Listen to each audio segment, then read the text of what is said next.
ഞങ്ങൾ സമാധാനപരമായിട്ടുള്ളൊരു പ്രതിഷേധ ജ്വാലയാണ് നടത്തുന്നത്.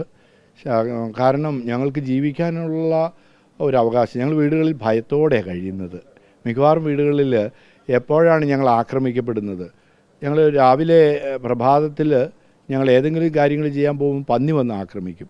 ഇനി ഞങ്ങൾ അതല്ല, ഞങ്ങളുടെ പറമ്പിലേക്ക് നോക്കുമ്പോൾ ആന വരികയാണ്, കടുവ ഞങ്ങളെ ആക്രമിക്കാൻ പതിയിരിക്കുന്നതായിട്ട് ഞങ്ങൾക്ക് തോന്നുകയാണ്. ഭയത്തോടു കൂടിയാണ് ഞങ്ങൾ ജീവിക്കുന്നത്. ഞങ്ങളങ്ങനെ ജീവിച്ചാൽ മതിയോ? ഞങ്ങൾക്ക് സുരക്ഷിത നൽകാനുള്ള ഉത്തരവാദിത്വം വനം വകുപ്പിനും ഈ സർക്കാരിനുമില്ലേ? അതിനെതിരെയാണ് ഞങ്ങൾ ഈ പ്രതിഷേധ ജ്വാല. അതെ, കടുവ വയനാടിൻ്റെ സ്ഥിതി ഏറ്റവും ദയനീയമായിരിക്കുകയാണ്. അവിടെ നമുക്ക് സംരക്ഷിക്കുവാൻ സാധിക്കും. ഈ ലോകത്തിൽ വേറെ എവിടെയും മൃഗങ്ങളില്ലാത്തതുപോലെയാണ് നമ്മുടെ സർക്കാർ ഈ ജനങ്ങളോട്, പാവപ്പെട്ട കർഷകരോട് പെരുമാറുന്നത്. മറ്റ് ലോകങ്ങൾക്ക് എല്ലായിടത്തിലും, എല്ലാ രാജ്യങ്ങൾക്കും അവരുടെ അംഗങ്ങൾക്ക്, ജനങ്ങൾക്കുള്ള സുരക്ഷിതത്വമാണ് ആദ്യം, അതിനുശേഷമാണ് മൃഗങ്ങളുടെ കാര്യം. അവരെയും സംരക്ഷിക്കട്ടെ.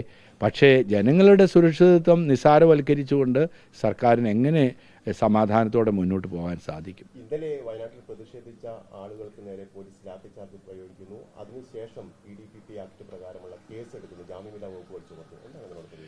ഇത് ഏറ്റവും ഹീനമായിട്ടുള്ള പ്രവൃത്തിയാണ് പോലീസിൻ്റെ ഭാഗത്തു നിന്നുള്ളത്. പോലീസിൻ്റെ സർക്കാരിനോട് ഞങ്ങൾക്ക് ചോദിക്കാനുള്ളത്, ഈ കർഷകർ എന്തിനു വേണ്ടിയാണ് സമരത്തിന് ഇറങ്ങുന്നത്? ആ ചോദ്യത്തിൻ്റെ ഉത്തരം നൽകുക. ജീവിക്കാനുള്ള അവകാശം, അപ്പോൾ അവരുടെ അവകാശത്തെ ഇല്ലാതാക്കുന്ന വിധത്തിൽ കേസ് എടുത്ത് അവരെ തകർക്കാനാണ് പോലീസ് പരിശ്രമിക്കുന്നത്. അത് ഏറ്റവും അപലപനീയമായ കാര്യമാണ്.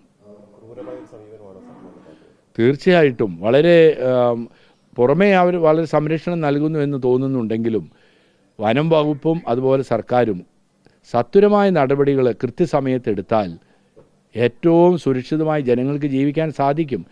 മറ്റ് രാജ്യങ്ങളിലെ നിയമമുണ്ടെന്ന് പറഞ്ഞാണ് ഞങ്ങളെ എപ്പോഴും ഭയപ്പെടുത്തുന്നത് അല്ലെങ്കിൽ പിന്തിരിപ്പിക്കുന്നത്. നിയമം മനുഷ്യരുണ്ടാക്കുന്നതല്ലേ? ഞങ്ങൾക്ക് ജീവിക്കാനുള്ളൊരു അവകാശമല്ലേ അതിൽ പ്രധാനപ്പെട്ടത്? അത് സംരക്ഷിച്ചുകൂടെ?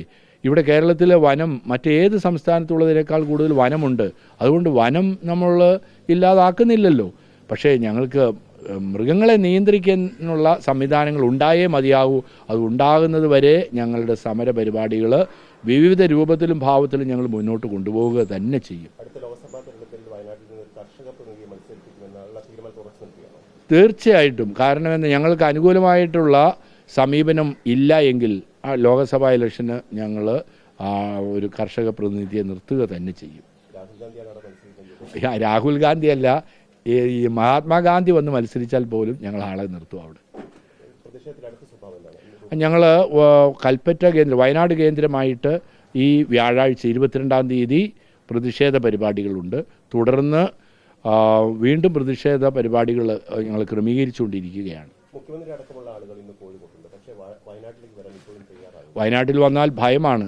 ആളുകൾ ആക്രമിക്കുക തന്നെ ചെയ്യും. കാരണം ഞങ്ങൾക്ക് ജീവിക്കാനുള്ള അവകാശമുണ്ടല്ലോ, അതിനെ തിരുത്താൻ എങ്ങനെ സാധിക്കും? ഇഷ്ടം പോലെ പോലീസ് അകമ്പടിയോടുകൂടി ജീവിക്കുന്നവർക്ക് ഭയമില്ലായിരിക്കും. ആരും അകമ്പടിയില്ലാത്ത ഞങ്ങൾക്ക് ദൈവമല്ലാതെ ആരാണ് ആശ്രയം? അദ്ദേഹം ഇതിന് പ്രായമായതുകൊണ്ട് തോന്നുന്നതായിരിക്കും. അതുകൊണ്ട് അദ്ദേഹം ഈ സ്ഥാനമെല്ലാം ഒഴിഞ്ഞ് കർഷകരെ സഹായിക്കാൻ സാധിക്കുന്ന ആരെയെങ്കിലും ഈ ഉത്തരവാദിത്വം ഏൽപ്പിക്കുന്നതാണ് കരണീയമായിട്ടുള്ളത്.